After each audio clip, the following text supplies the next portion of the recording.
Hello friends, இன்றைக்கி நம்ம வீடியோவில் இந்திய அரசியலமைப்பு சட்டத்தில் ரைட் டு ஈக்குவாலிட்டியை பற்றி தான் பார்க்க போகிறோம்.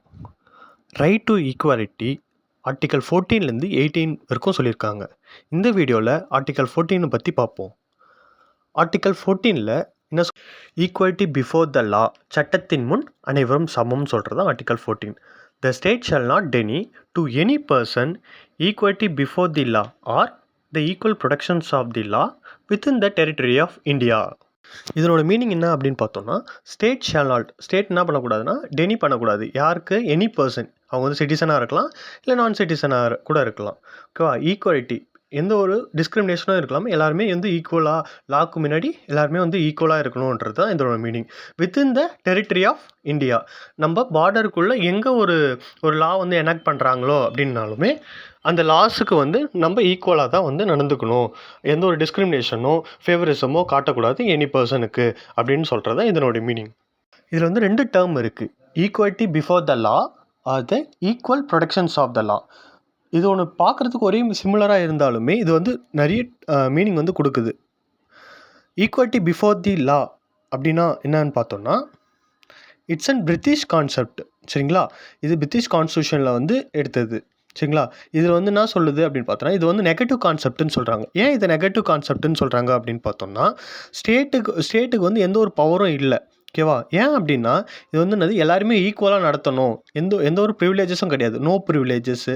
இது வந்து என்னது, ரிச்சு புவரு அப்படின்றத வேறுபாடுலாம் எதுவுமே காட்டாமல் எல்லாருமே சமம் அப்படின்னு சொல்கிறது தான் இது. நோ பர்சன் அபோவ் த லா அப்படின்றாங்க. லா, சட்டத்திற்கு முன் அனைவருமே சமம், அதுக்கு மேலே யாருமே கிடையாது, யாருக்குமே அந்த சுப்ரீம் பவர் இல்லை அப்படின்னு பார்த்தோன்னா கான்செப்ட். அது ஒரு கொஸ்டின் மார்க்காக தான் இருக்கும். ஏன் அப்படின்னா, நம்ம பிரிட்டனில் பொறுத்த வரைக்கும் கேஸ்ட் சிஸ்டம், சோஷியல் டைவர்சிட்டிலாம் கிடையாது.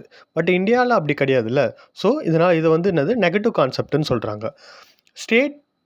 ஸ்டேட்டுக்கு வந்து ஒரு பவர் வந்து இங்கே வந்து மறுக்கப்படுது. ஏன் அப்படின்னா, இது வந்து ஒரு சமூகத்தை வந்து இம்ப்ரூவ் பண்ணணும், அவங்கள அப்லிஃப்ட் பண்ணணும் அப்படின்னு பார்த்தோம்னா, இங்கே அது வந்து தடை செய்யப்படுற மாதிரி ஈக்குவாலிட்டி பிஃபோர் லா அப்படின்னு சொல்லும். எல்லாருக்குமே ஈக்குவல்னு கொடுக்க முடியாதுல்ல.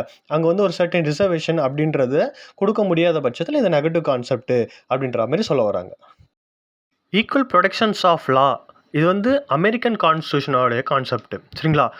இதில் வந்து என்னென்னா, நம்ம நாட்டில் எப்படி கேஸ்ட் சிஸ்டம் இருக்கோ, அமெரிக்காவில் வந்து ரேஸ் சிஸ்டம் இருக்குது. சரிங்களா?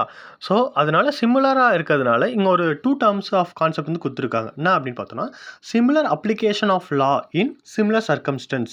அப்படின்னா, ஒரு சிமிலர் அப்ளிகேஷன், இப்போ ஒரு எஸ்சி எக்ஸாம்பிள் சொல்ல போனால், ஒரு எஸ்சி சமூகத்தில் இருக்காங்க அப்படின்னா, அவங்களுக்குள்ள வந்து எந்த ஒரு வேறுபாடும் இல்லாமல் அந்த சமூகத்தில் எப்படி வந்து ட்ரீட் பண்ணுறாங்களோ அதே மாதிரி எல்லாரும் அந்த சமூகத்தில் இருக்கவங்க எல்லாருமே அதே போல் ட்ரீட் பண்ணணும் அப்படின்னு சொல்கிறாங்க.